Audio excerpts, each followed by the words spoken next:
At 5 or 6 a.m., depending on the seasons, Fajr Salah has arrived and is on its way to soon expiring. Within 100 minutes, an hour and a half. In that hour, a small blessed group of Muslims pull themselves out of bed, they wash up, head out to the masjid perhaps, remembering Allah Azza wa Jal, making tasbih, perhaps using the siwak from the prophetic example, until they arrive at these homes that Allah erected, the houses of Allah, fi buyutin adhina Allahu an turfa'a wa yudhkara fiha ismuh. Houses He permitted that they be erected for the mention of His name, and they say and they mean, Allah is bigger than everything in my life. Allahu Akbar. Whereas the massive majority of the ummah in that hour is asleep in their beds. And if there is in a home a mother or a father or both that pray, most likely the older children at the same time are still sleeping in their beds. Fajr time has now expired. The Fajr is over. And now it's time for school or work. All of a sudden, the house bursts with life, bursts with activity. The alarms are going off like they're sirens. Like people have to run for the bomb shelters, and the hallways get crowded, make lines in front of your bathrooms.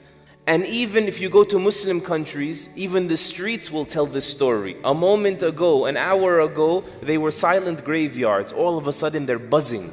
Traffic in the streets and people cutting each other off and honking horns, and there's coffee lines. These 2 hours tell a great deal of the story about the condition of the Muslims with regards to their deen. You know, there are many parents out there, many mothers and many fathers that wish that their children pray Fajr on time. But that's it. It's just a wish. It stops there. If it doesn't happen, nothing changes. But if you compare it on the other hand, if your child were a few minutes late for work or school, what takes place? Immediately, the tensions rise. And you storm over to their bed, and you say and you do whatever is necessary to make sure this child gets there on time. Question, is it wrong for people to be concerned with their jobs, their careers?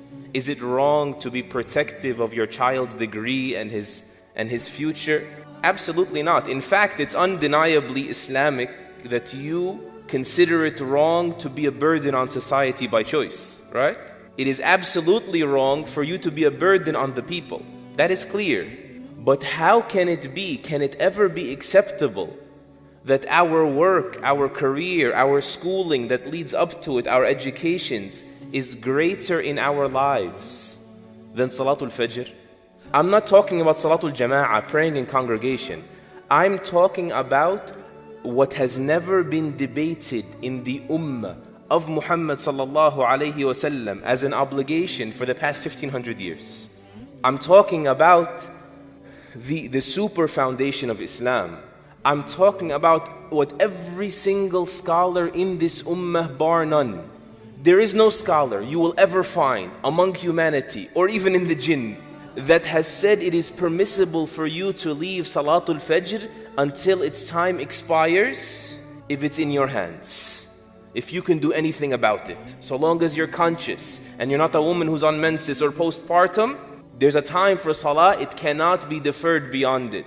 As a matter of fact, Ibn Hazm and Ibn al-Qayyim say all the scholars of Islam will also agree that missing a prayer deliberately until its mandatory time expires is the greatest sin by ijma', by unanimous agreement, greater than murder, greater than drinking wine, greater than zina, greater than cruelty to your parents.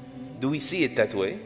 In fact, the only thing they debated over is whether or not leaving salah, giving up salah like this, or certain forms of giving up salah, whether they invalidate your Islam or not. And so after knowing that, please just imagine the scene with me. Imagine what we do. You get up in the morning if you pray Fajr and you tell your son, Fulan, Habibi, Beta, whatever, salah, if we do that much. Come on, salah, Allah ihdeek, may Allah guide you, get up. And that's it. You walk on, cool, free of conscience, no guilt, and you go on with your own personal life. And then an hour later, when it's time for school or it's time for them to get to their job, you come in irate, you come in angry, and the atmosphere gets hostile, and you make sure they have to get there. You know, as a result of this, I live a generation, And even those in the generation before me, we have people now everywhere that say openly, I have not prayed Fajr on time in 10 years. I pray Fajr before I go to work, whenever I get up. Have your children ask their friends anonymously, how many of you pray Fajr on time? You will find that none of them do.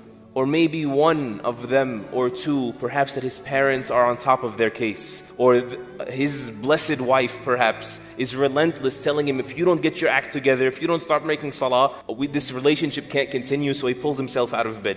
We have people that say, people that set the alarm for work, they set the alarm for school, they don't set up the alarm whatsoever for Salatul Fajr. What does that say about our commitment to this deen? How could this happen? Wallahi, this is betrayal of our children, betrayal of ourselves, betrayal. Wallahi, I can't find another word for it. When you, with that behavior, you tell them, put all your marbles in this is what's important.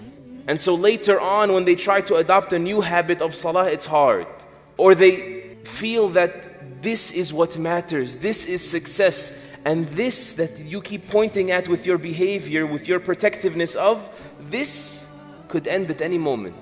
It could be impossible, worldly success. It could be taken in an instant. And yet they banked on it, something that can vanish in an instant. How?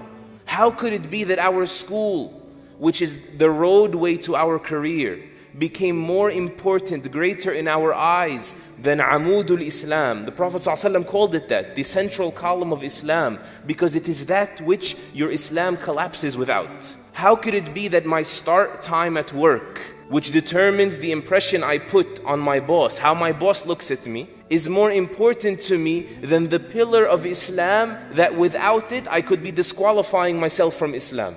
How could it be that my sadness when my pay is docked at work, for not showing up, for not signing in, for not giving it the due time that is expected of me, not meeting expectations, how could my sadness for being at loss with my money, being docked in my pay, be greater than my sadness when I miss Fajr one day?